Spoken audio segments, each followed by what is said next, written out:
बिस्मिल्लाहिर्रहमानिर्रहीम। एक औरत ने एक आलिम से पूछा, मैं अपने बच्चों के साथ ऐसा क्या करूं कि फजर के वक्त नमाज के लिए गहरी नींद के बावजूद उनको उठा सकूं। आलिम ने कहा, तुम उस वक्त क्या करोगी कि जब बच्चे गहरी नींद सो रहे हों और घर में आग लग जाए। औरत ने कहा, मैं उन्हें जगाऊंगी।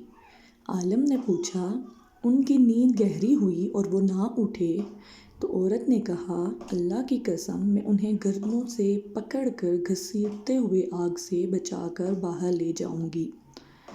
तब आलिम ने जवाब दिया, अगर तुम उन्हें दुनिया की आग से बचाने के लिए ये करोगी तो फिर उन्हें जहन्नुम की भड़कती से बचाने के लिए भी ऐसा ही